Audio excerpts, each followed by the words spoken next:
अस्सलाम friends, welcome back to my channel and I hope you all doing well. और आज मैं अपने व्लॉग में आप लोगों के साथ डिस्कस करूंगी जॉर्जिया वीजा आप पाकिस्तानी पासपोर्ट पे कैसे हासिल कर सकते हैं। और अगर आपने मेरे चैनल को अभी तक सब्सक्राइब नहीं किया तो इसको सब्सक्राइब कर लें, बेल आइकन को हिट कर लें ताकि मेरी हर आने वाली नई वीडियो का नोटिफिकेशन आपको टाइम टू टाइम मिलता रहे। अब बात करते हैं कि जॉर्जिया का वीजा आप पाकिस्तानी पासपोर्ट पे कैसे अवेल कर सकते हैं। आप लोग ये बात जानते हैं कि पाकिस्तान में जॉर्जिया की एम्बेसी नहीं है, और जब हमने किसी ऐसी कंट्री का वीजा अप्लाई करना हो जिसकी एम्बेसी हमारे होम कंट्री में नहीं होती, तो हम नेबर कंट्री की एम्बेसी में उसका वीजा प्रोसेस करते हैं। तो हम जॉर्जिया को ईरान एम्बेसी से वीजा प्रोसेस करवा सकते हैं। इसका स्टेप क्या होगा, आप कैसे इसको प्रोसेस कर सकते हैं। सबसे पहले आपने अपनी अपॉइंटमेंट बुक करनी है। आप लोग जानते हैं कि पाकिस्तान में आजकल अपॉइंटमेंट्स का बहुत ज्यादा इशू हो रहा है। अगर आप जॉर्जिया को प्लान कर रहे हैं ट्रैवलिंग के लिए, तो उसमें सबसे पहले जाके अपनी अपॉइंटमेंट को सिक्योर करें।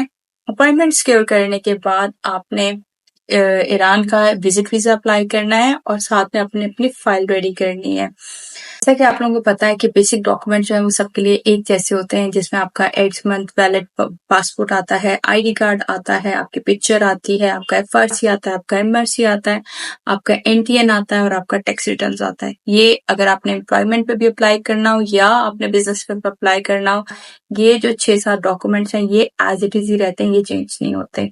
इसके बाद आपने जो डॉक्यूमेंट्स अटैच करने होते हैं वो आपकी टेंटेटिव टिकट होती है, आपका होटल बुकिंग होती है, आपकी ट्रैवल इंश्योरेंस होती है और आपका day to day travel plan होता है। हम लोग ट्रैवल प्लान को इतनी इम्पोर्टेंस नहीं देते, लेकिन जब भी किसी कंट्री का विजिट वीजा अप्लाई करना होता है तो उसमें ट्रैवल प्लान बहुत ही इम्पोर्टेंट होता है। यहाँ पे मैं आपको एक टिप भी दूंगी कि जब भी आप कोई वीजा अप्लाई करते हैं तो उसके साथ एक एफिडेविट अटैच किया करें, जिसमें आप ये कंफर्मेशन देते हैं कि मैं ये ट्रिप करके वापस आ जाऊंगा। ये आप लोगों के केसेस के लिए बहुत ही प्लस पॉइंट रहता है। अगर आप इसके साथ अटैच करना चाहें तो आपकी मर्जी है। और इसके अलावा अगर आपके पास इनविटेशन है, वो फैमिली का है, वो बिजनेस का है, वो कॉन्फ्रेंस का है, वो मीटिंग का है, वो जो भी है, अगर वो अटैच करेंगे तो आपकी होटल बुकिंग उसमें से माइनस हो जाती है। ये सारे डॉक्यूमेंट्स के साथ आपका कवर लेटर और आपका वीजा फॉर्म फिल होता है। अब यहाँ पर बात करूंगी, अगर आपको कवर लेटर में, ट्रैवल प्लान में, टेंटेटिव टिकट में, होटल बुकिंग में कोई भी प्रॉब्लम आ रही है तो मैंने अपने चैनल पे इसके रिगार्डिंग वीडियोस अपलोड कर रखी हैं। आप लोग वहां से देख के अपने केस को प्रोसेस कर सकते हैं। मैं हमेशा आप लोगों को एक बात कहती हूँ कि एजेंट्स को बहुत ज्यादा पैसे देने से बहुत बेहतर है कि आप खुद से काम करें, अपने हाथ से काम करें। और जो भी काम आपने अपने हाथ से किया होता है उससे बेहतर तो कोई भी और काम नहीं होता।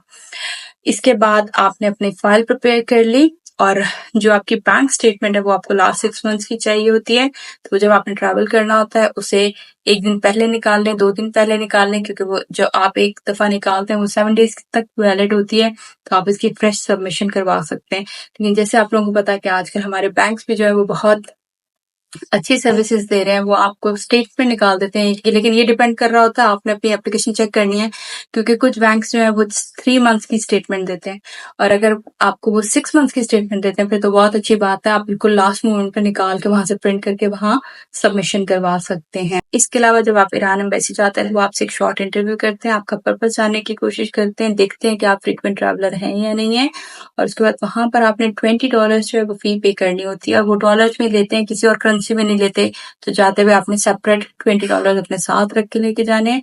और सबमिशन के बाद वो आपको 3 to 4 वीक्स का टाइम देते हैं कि हम आपको अपडेट कर देंगे आपका वीजा स्टेटस। नंबर 1 आपने अपनी अपॉइंटमेंट बुक करनी है। स्टेप नंबर 2 आपने अपना ईरान का वीजा अप्लाई करना है। स्टेप नंबर 3 आपने अपनी फाइल रेडी करनी है। स्टेप नंबर 4 आपने एम्बेसी पहुंचना है और वहां जाके आपने अपना इंटरव्यू देना है, सबमिशन करानी है, और उसके बाद आपने 3 to 4 वीक्स वेट करना है, तो आपको रिस्पॉन्स मिल जाएगा। अब बात करते हैं कि जॉर्जिया का वीजा आप पाकिस्तान से इजीली कैसे अवेल कर सकते हैं। तो इसके लिए है कि if you have a valid visa of USA, आपका ऑन अराइवल वीजा है, या आप सऊदीया के अकामा होल्डर हैं, या आपके पास दुबई का एमिरेट्स कार्ड है, इन तीनों सूरतों में आपको ऑन अराइवल वीजा मिलता है। लेकिन इसके साथ कंडीशन ये होती है कि आपके पास रिटर्न टिकट होना चाहिए, आपके पास पेड होटल बुकिंग होना चाहिए, और आपके पास शो मनी होना चाहिए। अगर ये सारी चीजें, ये सारा जो क्राइटेरिया आप इसको फॉलो करते हैं तो आप आज सोचें और कल जॉर्जिया चले जाएं, अगर आपके पास ये सारे डॉक्यूमेंट्स कंप्लीट है। अगर आपको मेरी ये वीडियो अच्छी लगी है तो मुझे लाइक जरूर कीजिएगा। Thank you.